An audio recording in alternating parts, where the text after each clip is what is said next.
छत्रपती संभाजीनगर येथे आर्थिक व्यवहारातून सेवानिवृत्त प्राध्यापकाचा खून केल्याची धक्कादायक घटना उघडकीस आली आहे. आरोपींनी खून करून हा प्रकार लपवण्यासाठी चित्रपटासारखा बनाव रचल्याचं तपासात समोर आलंय. पोलिसांनी या प्रकरणी तिघांना अटक केली असून पुढील तपास सुरू आहे. मृत प्राध्यापकाचे नाव राजाराम उत्तम लोंढे असे असून ते शासकीय अभियांत्रिकी महाविद्यालय छत्रपती संभाजीनगर येथे विभाग प्रमुख म्हणून कार्यरत होते. नोकरीनिमित्त ते छत्रपती संभाजीनगर येथे वास्तव्यास होते. या प्रकरणी पोलिसांनी विशाल राठोड, आकाश पवार आणि करण आडे या तिघांना अटक केली आहे. प्राथमिक माहितीनुसार मृत आणि आरोपींमध्ये सुमारे 50 लाख रुपयांचा आर्थिक व्यवहार झाला होता. तपासात समोर आलेल्या माहितीनुसार आरोपींनी गेवराई तांडा परिसरात यंत्राच्या सहाय्याने आधीच 2 खड्डे खोदून ठेवले होते. यानंतर दौलताबाद परिसरात आरोपींनी पार्टी केली आणि काही महिलांनाही बोलावण्यात आले होते. त्यावेळी पैशांच्या वादातून आरोपी आणि राजाराम लोंढे यांच्यात वाद झाला. या वादातून आरोपींनी लोंढे यांच्या स्वतःच्या पिस्तुलातून गोळी झाडून त्यांचा खून केल्याची कबुली दिली आहे. खून केल्यानंतर आरोपींनी मृतदेह 1 दिवस गाडीत ठेवला. त्यानंतर गेवराई तांड्याजवळ आधीच खोदलेल्या खड्ड्यात मृतदेह पुरण्यात आला आणि खड्डा बुजवून पुरावा नष्ट करण्याचा प्रयत्न करण्यात आला. पोलिसांची दिशाभूल करण्यासाठी आरोपींनी वेगवेगळ्या ठिकाणी फिरल्याचा बनाव केला. तसेच लोंढे यांचा मोबाईल वारंवार सुरू बंद करण्यात आला आणि त्यांना सिग्मा रुग्णालयाजवळ सोडल्याची खोटी माहिती देण्यात आली. दरम्यान 6 फेब्रुवारी रोजी राजाराम लोंढे बेपत्ता झाले असल्याची तक्रार दाखल करण्यात आली. 2 दिवसांपूर्वी संशयित विशाल राठोड आणि आकाश पवार यांना ताब्यात घेऊन चौकशी करण्यात आली. त्यांच्या जबाबांमध्ये विसंगती आढळल्यानंतर पोलिसांचा संशय बळावला. उस्मानाबाद पोलीस ठाण्याच्या हद्दीमध्ये खुनाची घटना समोर आलेली आहे. कशा प्रकारे हा खून झालेला आहे, काय एकंदरीत प्रकरण आहे? छत्रपती संभाजीनगर शहरामध्ये राहणारे राजाभाऊ उत्तम लोंढे वय 60 जे डॉक्टरेट झालेले होते, HD होते, ते अभियांत्रिकी विद्यालय ते सिव्हिलचे आणि नुकतेच ते शासकीय नोकरीतून रिटायर झालेले होते. त्यांचे 2 मित्र होते, विशाल राठोड आणि आकाश पवार. यांच्या मदतीने मागच्या महिन्यामध्ये ते 5 तारखेला दौलताबाद येथे एका फार्म हाऊसवरती पार्टी करता गेलेले होते आणि पार्टीवरून आल्याच्या दिवशी रात्री, त्या दिवशीच्या रात्रीपासून ते मिसिंग मध्ये होते आणि त्यांचे बंधू जे आहेत, त्या बंधू उत्तम लोंढे यांनी बार्शी, सोलापूर या ठिकाणी येऊन या ठिकाणी गुन्हा दाखल मिसिंग कंप्लेंट दाखल केलेली होती.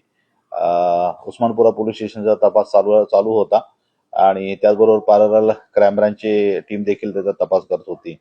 2 दिवसापूर्वी त्यांच्या बंधूंनी माझी देखील भेट घेतलेली होती आणि त्याच्या अनुषंगाने काही महत्वाचे कॉन्ट्राडिक्शन आणि डेव्हलपमेंट झालेले होते, ज्याच्यामध्ये आम्ही गुन्हा दाखल केला 14 तारखेला, ज्याच्यामध्ये किडनॅपिंगचा गुन्हा दाखल करून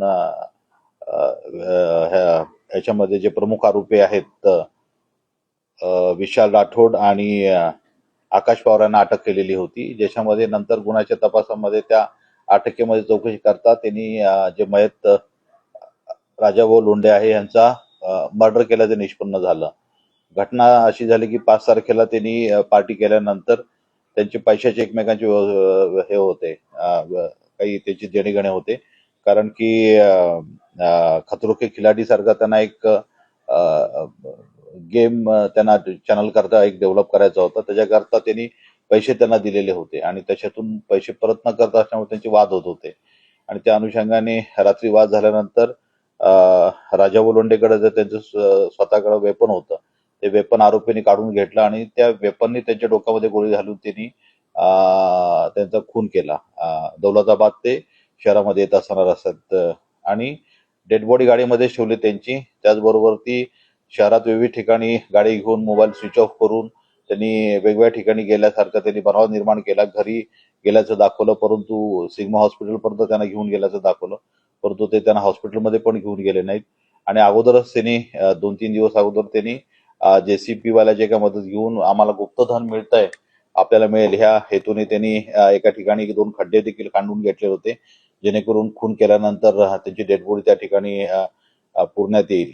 तर त्या ठिकाणी नंतर त्यांचा आणखीन एक मित्र आहे करण विलास आडे, त्याची मदत घेऊन त्यांनी त्या ठिकाणी ती डेड बॉडी पहाटेच्या सुमारास जाऊन ती पुरली आणि त्याच्यानंतर परत JCPला बोलून दुसऱ्या दिवशी त्यांनी तो खड्डा देखील संपूर्ण बुजवून टाकलेला होता.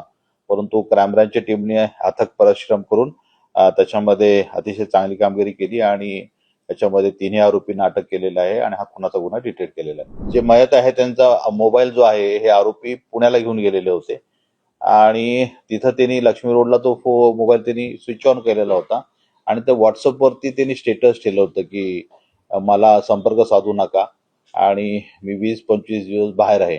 परंतु ते जे स्टेटस करतं व्हॉट्सअपचं जे इंग्लिश होतं लँग्वेज, ते अतिशय म्हणजे चुकीची लँग्वेज होती.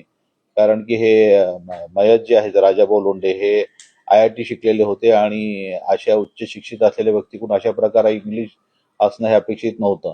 तर त्याच ठिकाणी आम्हाला शंका निर्माण झालेली होती आणि नंतर पुढच्या गोष्टी जुळून आल्या व्यवस्थित. त्यानंतर पोलिसांनी अपहरणाचा गुन्हा दाखल करून सखोल तपास केला असता खुनाचा संपूर्ण प्रकार उघडकीस आलाय. या प्रकरणाचा पुढील तपास पोलीस करत आहेत.